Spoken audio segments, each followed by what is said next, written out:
Bonjour à tous et bienvenue dans le Journal des régions. Ce dimanche, c'est le top départ pour la CAN Maroc 2025. Les Ivoiriens sont optimistes. Ils espèrent maintenir la place de champion en titre. Vous le verrez, dans plusieurs villes du pays, ils sont nombreux ces éléphants supporters qui se mobilisent derrière les pachydermes. Et puis dans cette édition, on fera une immersion dans ces cars de voyage dits de dernière génération. Toilettes intégrées, services VIP, tout y est déployé pour votre confort, si et seulement si vous optez pour la destination Korogo à partir d'Abidjan. Nous irons aussi à Laokanda à la découverte du vieux Loboué, dont le nom retentit au-delà de la presqu'île. Il est reconnu comme l'un des rares guérisseurs à détenir l'antidote de la maladie de la bosse. C'est aujourd'hui donc démarre la CAN 2025 au Maroc et les éléphants de Côte d'Ivoire tenant du titre n'ont pas du tout l'intention de céder la coupe pendant qu'ils donneront tour du côté du royaume chérifien. Eh bien, sur place ici, ils peuvent compter sur le soutien indéfectible des supporters dans plusieurs villes du pays. Vous le verrez, tout est mis en place pour faire vibrer les supporters au rythme de la CAN. C'est le cas ici même à Bouaké, c'est ce que nous dit dans ce reportage Charles Tatou. Bouaké, deuxième grande ville de Côte d'Ivoire, se prépare activement à vivre les temps forts de la Coupe d'Afrique des Nations CAN Maroc 2025. Chilué Pegabila, troisième adjoint au maire de la commune de Bouaké, précise que ces moments sportifs seront suivis dans plusieurs quartiers à travers des villages CAN organisés par les autorités de la commune. Il appelle les populations à s'inscrire dans le concept de Bouaké nouveau, la fraternité au service de la cohésion sociale. Pour la CAN 2025, la municipalité s'organise à offrir des espaces, des villages CAN à la population pour permettre à la population de suivre en direct cet important événement du football continental. Naviguer Gisèle, directrice régionale des sports et du cadre de vie de Bouaké, promet aux populations des spectacles inoubliables. Nous avons préparé la population de Bouaké pour vivre la CAN de manière très émotionnelle. Nous en aurons plusieurs avec des écrans géants, avec des animations. La population de Bouaké va se réunir pour regarder la CAN ensemble. Nous avons choisi Broukro, nous avons choisi l'ancien stade. Les grandes surfaces de dépôt de boissons et maquis, quant à eux, sont en plein préparatif. Koulibaly et Zebado, tous deux responsables des débits de boissons, sont prêts à offrir un moment inédit à la population de Bouaké. On prépare ça avec beaucoup d'ardeur. Nous sommes en train de préparer plusieurs stocks pour ne pas être en rupture de certains produits. Et sans oublier qu'il y a des nouveaux clients qui arrivent par rapport à la CAN. La CAN est la bienvenue. Ça serait vraiment une double fête. Oui, avec les fêtes de fin d'année, on se prépare pour égayer les clients. Nous essayons de faire tout possible pour avoir des belles écrans pour qu'au moins la fête soit belle. Les populations sont impatientes d'accueillir ce moment. On se prépare, on attend bien. On va regarder à la télé, on va voir nos champions, comment ils vont réagir encore cette année. On est prêt à supporter les éléphants de Côte d'Ivoire, vivre ça comme on peut, comme on veut. La 35e édition de la Coupe d'Afrique des Nations CAN se déroulera du 21 décembre 2025 au 18 janvier 2026 au Maroc. Et donc, pour cette édition, qui sera champion d'Afrique après la Côte d'Ivoire? Vous avez pu le constater de vous-même, aucune ville ne veut rester en marge de cette mobilisation derrière nos pachydermes. Tous croient en cette 4e étoile et ce ne sont pas les supporters de Mans ni ceux de tout le Pleu qui diront le contraire. Ils se sont exprimés au micro de notre reporter Christ Ephraim Diomandé. À quelques heures du coup d'envoi de la Coupe d'Afrique des Nations 2025 prévue au Maroc, l'effervescence gagne déjà tout le Pleu, réputé pour son hospitalité. Dans cette belle cité de la région du Kabylie, commerçants et populations s'activent pour faire de cet événement sportif majeur un véritable moment de communion. Dans le maquis de Miss Guédé, les préparatifs vont bon train. Derrière les fourneaux, l'organisation est méthodique. Approvisionnement, menu et hygiène sont soigneusement planifiés afin d'offrir des plats de qualité aux supporters attendus en grand nombre. Déjà, il y a les bières et puis je vais faire à manger. Des repas assez légers, des brochettes de capitaine, poulet, poisson, tout ce qui est brochette, c'est qu'on peut prendre directement à main levée avec des sandwichs. Maintenant, si quelqu'un veut manger des sauces, là, je le fais au restaurant et puis je peux livrer. À la tombée de la nuit, vers 19h, tout le bleu change de visage.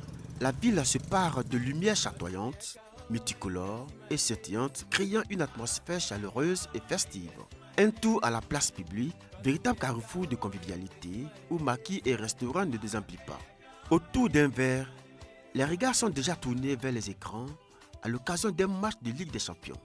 Mais pour la CAN, les dispositions sont d'ores et déjà renforcées.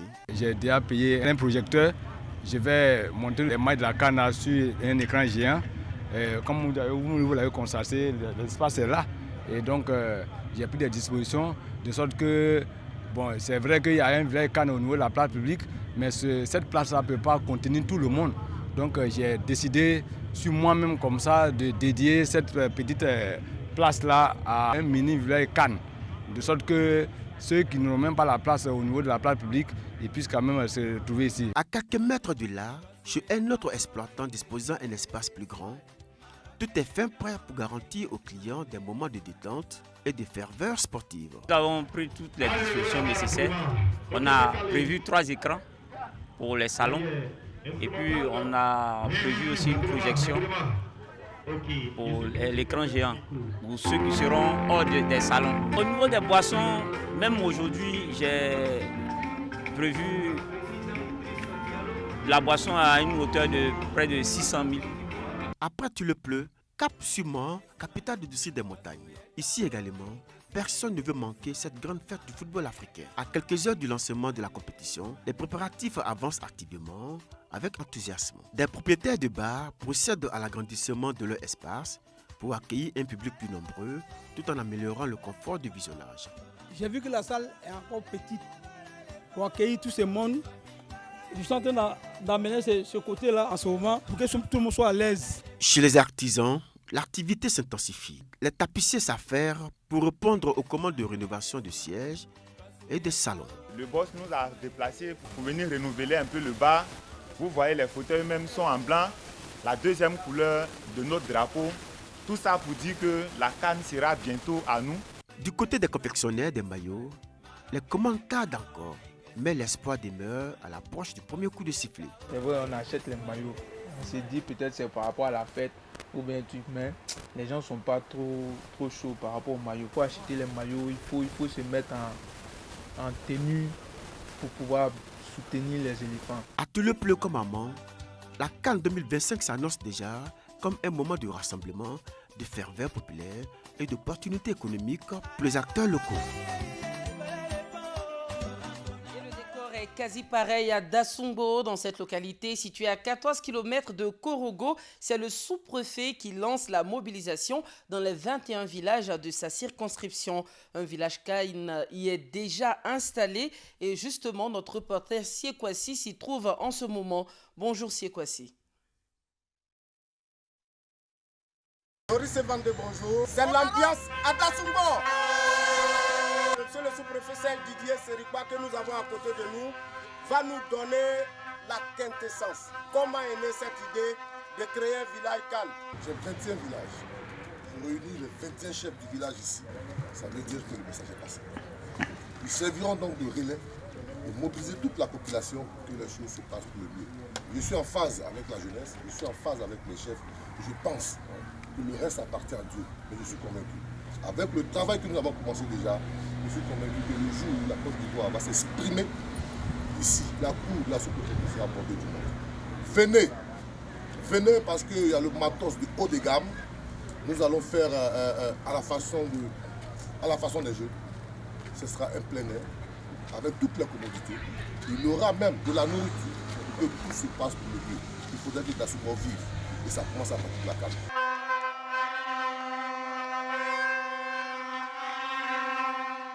Alors, monsieur, venez. Alors, vous êtes jeune. Oui. Alors, cette initiative du sous-préfet, alors, comment vous trouvez cette initiative? Vraiment, ça, c'est du jamais vu. Depuis nous sommes à Dasumbo, c'est la toute première fois. Et déjà, pour lancer dans la vision de notre sous-préfet, le premier chef de l'administration publique, nous allons tout faire, nous jeunes, on va se mobiliser. Nous allons rentrer dans les coins et les recoins pour faire sortir nos camarades jeunes, afin qu'on puisse venir à la sous-préfecture pour venir soutenir nos éléphants, apporter nos soutiens aux éléphants pour que la CAN 2026 revienne encore en Côte d'Ivoire. Doris et Vandé, on n'est pas encore en plein dans la compétition, mais déjà Dassumbo est déjà prêt pour le premier match de la Côte d'Ivoire. En tout cas, le moins que l'on puisse dire, c'est que les éléphants ne sont pas seuls. La mobilisation est de taille ici en Côte d'Ivoire. Et puis, je rappelle avant de poursuivre que le lancement officiel de la 35e édition de la Coupe d'Afrique des Nations Maroc 2025 se fera dans 3 heures exactement du côté du Maroc. Les éléphants joueront donc les 24, 28 et 31 décembre à Marrakech. Le premier match se fera donc contre les Comores. Si vous avez l'intention de vous rendre justement dans l'un de ces villages CAN à l'intérieur du pays, n'hésitez surtout pas à tenter l'expérience de ces nouveaux cars de dernière génération avec des écrans connectés, des toilettes à bord et d'autres commodités. En tout cas, tout est mis en place pour vous faire vivre un voyage de rêve. Pour vous, Ami Sissoko a testé la ligne Korogo-Abidjan, son compte rendu. À Korogo, le transport interurbain prend une nouvelle allure. Les cars dits VIP séduisent de plus en plus de voyageurs grâce à leur confort et leurs prestations inédites. Les différents faits des autres cars, on a joué les jeux, ils nous ont montré les photos et tout. La climatisation est bonne, il y a les toilettes. On ne s'est pas arrêté, on est juste rentré. C'était le last au fait. Bon, ils ont arrêté au moins pour sortir à 2 arrêts pour se reposer. Les chauffeurs. Là, c'est important qu'ils s'arrêtent de se reposer un peu. À bord, tout est pensé pour rendre le trajet agréable. Toilettes intégrées, rafraîchissement, croissant. Un petit frigo permet même de garder les boissons bien fraîches. Le car VIP, sincèrement, mon impression, c'est que tu es à l'aise durant le voyage, il n'y a pas assez de dérangements. Bon, le confort y est. Les cars VIP sont les bienvenus. Le premier cas que j'ai pris la dernière fois, la première fois que je viens à Koro, c'était un calvaire. On est arrivé tardivement ici. Et aujourd'hui, en tout cas, je suis satisfait. Le moment est propice pour que tout le monde bénéficie de la haute technologie. Je pense que c'est tout ça qui nous a motivés à porter nos choix sur ce type de véhicules. Voilà, c'est vraiment le bien-être de notre client et puis vraiment le conduire de façon confortable à destination. Les sièges sont larges et disposés 2 par 2 avec un espace généreux pour les jambes. Pour les 600 km qui séparent Korogo d'Abidjan, le voyage se fait désormais dans le confort, en toute sécurité sur des routes bien entretenues. Les gens faisaient 2 jours entre Korogo et Abidjan. Le temps de bon. Parce qu'on a appris ça, même si on n'a pas vu bon, on a appris ça. À l'avenir aussi, les gens faisaient 1 jour entre ici et Abidjan. Le fil à mesure, ça vient. Grâce à les VIP, on fait 6 heures dans trop, 7 heures, c'est à Korogo. On a reçu de nouveaux clients qui ne nous fréquentaient pas avant, mais à travers l'avènement de ces cas-là, nous a envoyé ce type de clients qui n'étaient pas là avant, mais qui sont là maintenant. Et donc, ils sont vraiment fiers, ils sont contents et ils souhaitent qu'on continue comme ça. Ça nous a apporté beaucoup de choses, puisque les gens étaient curieux, beaucoup ont été curieux pour voir le VIP, ça consiste en quoi. Donc les passagers, chacun, quand il vient, quand il voit le VIP, et puis l'heure de départ est puis arrivée, ça l'incite. Donc quand il vient, il trouve que c'est une bonne compagnie. Face à la concurrence, les transporteurs innovent toujours pour satisfaire et fidéliser leurs clients. Salle d'attente VIP, réservation digitalisée et pas d'arrêt inutile sur le trajet. Les départs sont de plus en plus fréquents et certains voyageurs effectuent même des allers-retours Korogo-Abidjan, Korogo dans la même journée. Par exemple, vous arrivez à 14 h, vous pouvez faire une course rapide et puis vous prenez le car de 20 h, vous êtes ici à Korogo à partir de 4 h. Mais si le confort est au rendez-vous, les tarifs, eux, varient d'une compagnie à une autre. Entre 8 000 et 13 000 francs CFA pour le même service et la même distance. Une absence donc d'homologation de prix. C'est entre les transporteurs, si ça sert pour s'entendre sur un prix. Nous-mêmes, on veut que, nous qui sommes la clientèle, on veut que ça soit beaucoup plus réduit. Beaucoup plus réduit. Donc je pense que s'il y a une autre compagnie qui réduit à 8 000, bon, ça va les entraîner à faire mieux. Au niveau des prix, l'ordinaire chez nous ici, puisqu'il y a un contrat entre nous et la MIGEPSI, nous on fait l'ordinaire à 6 500. Le VIP avec la carte MIGEPSI, nous le fait à 9 500. Sans la carte MIGEPSI, il est à 11 000. Voilà. Si c'est un aller-retour, on peut vous faire à 20 000. Confort, rapidité, modernité. Les cas VIP redéfinissent la manière de voyager. Un luxe désormais accessible qui transforme le trajet en un moment de détente. Direction à présent Laouk Banda, c'est à Grand Lao. Dans ce village, un nom traverse les générations, c'est celui du vieux Loboué. Grâce à lui, depuis plus d'une quarantaine d'années, des centaines de personnes ont été délivrées de la bosse, ce mal donc qui se situe au niveau du dos. Et chaque semaine, le scénario est le même. Plusieurs personnes souffrant encore de ce mal courent vers Laouk Banda à la recherche de solutions. Naomi Mokla, Eugène Atoubé et Leroy Salomon sont allés à la découverte des secrets du vieux Loboué. Regardez.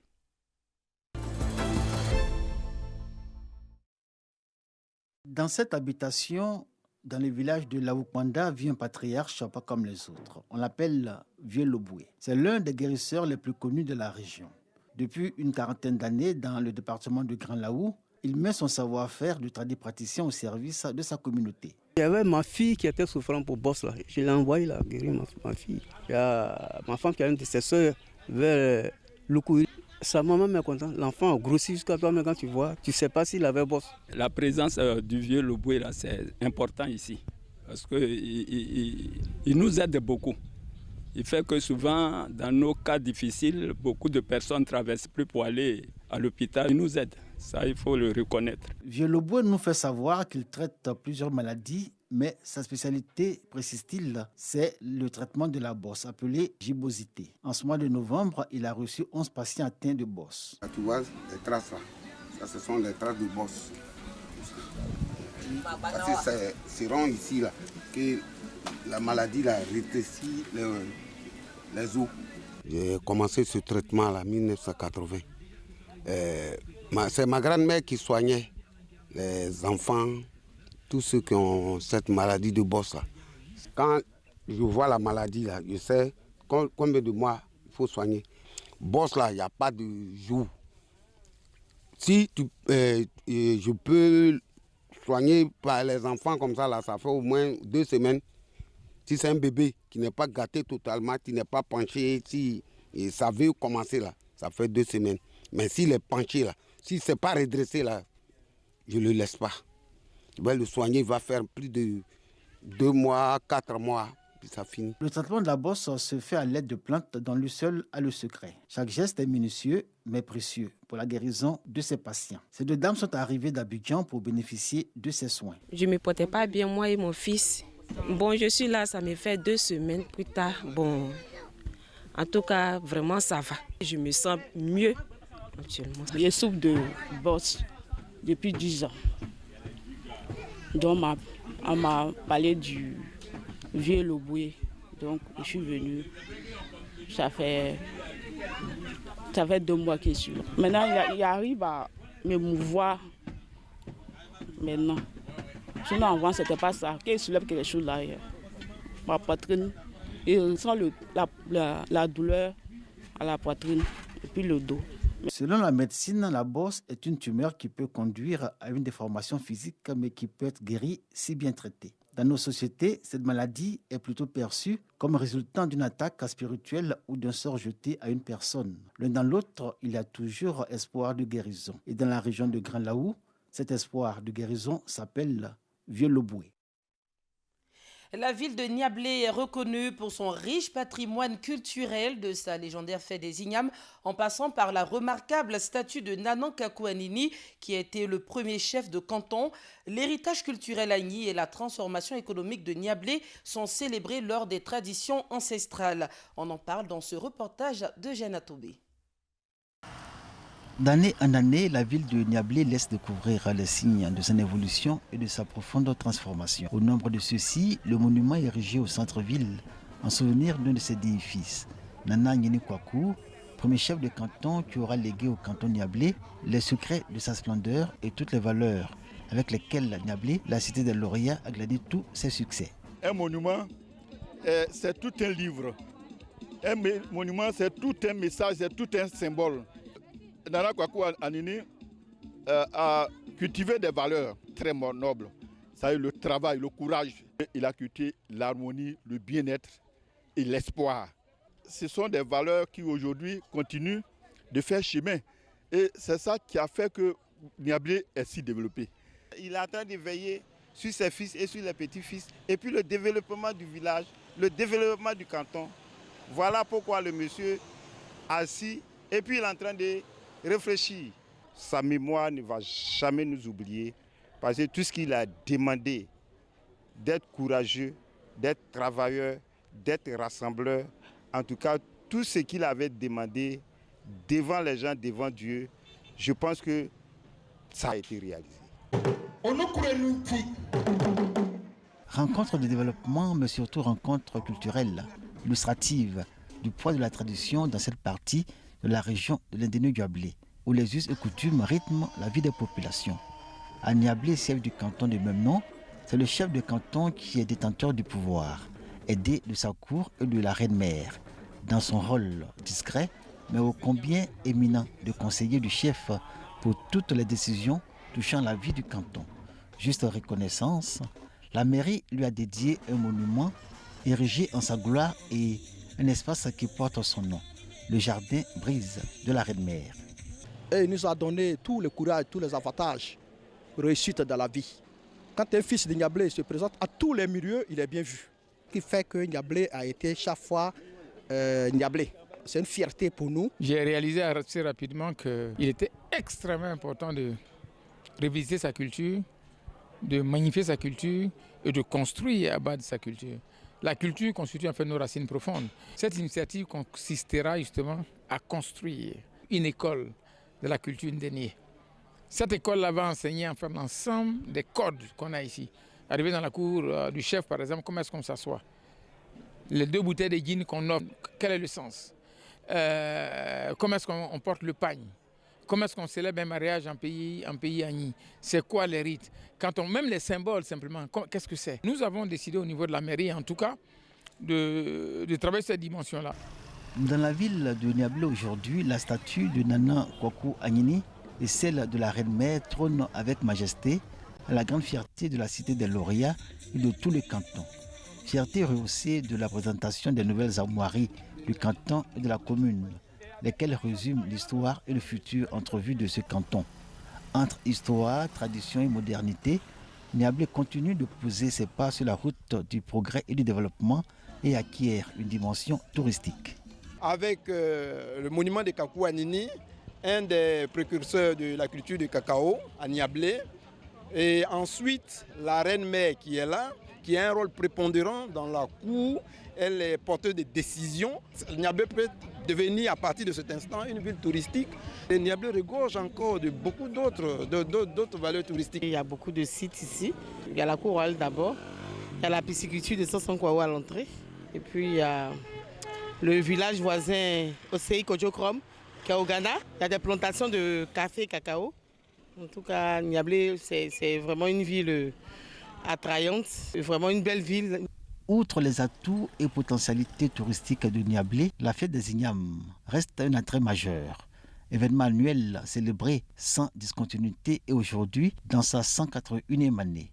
À l'honneur, la chefferie, mais aussi le conseil municipal en synergie avec les cadres, filles et fils de Niablé, œuvre pour faire de cette ville frontalière du Ghana le hub de l'Est de la Côte d'Ivoire, dans le contexte actuel où Niablé attire, plaît et séduit. Et c'est le cas de le dire, les fêtes s'annoncent grandioses du côté de la filière café-cacao. En effet, la hausse du prix du kilogramme de cacao a un impact positif sur les acteurs et la filière en général. Plusieurs coopérateurs et planteurs se promettent des célébrations de fin d'année sans précédent. On voit cela dans ce reportage de Charles Tato.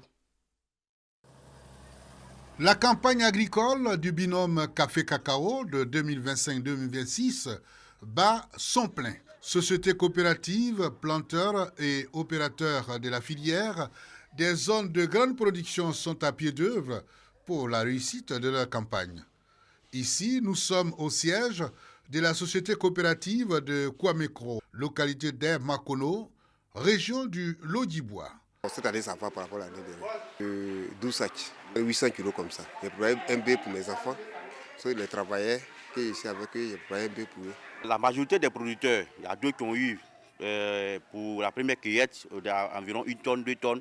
C'est qu'avec le prix qu'on connaît déjà, quand il multiplie, c'est que le producteur a l'argent cette année. Soko Gbalou de Tiepa, sous-préfecture de Ouagayo, lui, a à son actif 2 hectares de cacaoyers, dont un en production. Satisfait après les 2 premières ventes de sa production, il prépare activement les fêtes de fin d'année, mais entend réactiver son projet d'élevage de volailles pour sa retraite agricole. Pour l'instant, j'ai vendu 5 sacs. Et 5 sacs, ça m'a permis d'avoir un peu d'argent, puisque moi-même, j'ai été formé en élevage. Donc, ça m'a permis de construire un peu ma ferme, parce que c'est sur ça que je vais me baser même pour faire mes activités. Ça m'a donné plus d'1 million. Hein. La hausse du prix du kilogramme de cacao est salutaire pour les frères héritiers de la famille Yukbo de Payopa. Le partage équitable est garanti après la vente de la récolte. Mon père a 5 femmes, il y a eu 3 femmes qui ont eu des enfants et on a fait partage à 3. Et nous, de notre côté, on a eu 3 hectares, 4 personnes. Déjà, il a vendu 11 sacs. Et voici notre 3e cueillette qui est là. On peut se retrouver avec 5 à 6 sacs. Quant aux planteurs de Diegonoufla, localité de grande production agricole, ils se réjouissent de la hausse du prix du kilogramme du cacao. Présentement, j'ai 8 hectares, mais je continue. Mon objectif, c'est d'atteindre peut-être 20 à 25 hectares. Cette année, je suis déjà à 5 tonnes. Moi, il y a 32 hectares en production. Cette année, il a fait 27 tonnes. Le nouveau prix est très bon. Le seul handicap, c'est que quand on pèse sur le cacao, l'argent ne vient pas vite. Je travaille avec 16 manœuvres. Je les paye par mois, 120 000. Cependant, la hausse du prix du cacao a aiguisé l'appétit des bandits de tout acabit qui volent fèves et cabosses de cacao dans les champs. Il y a plein de voleurs dans la zone cette année. Le producteur, il est à la maison ici, sa plantation est là-bas.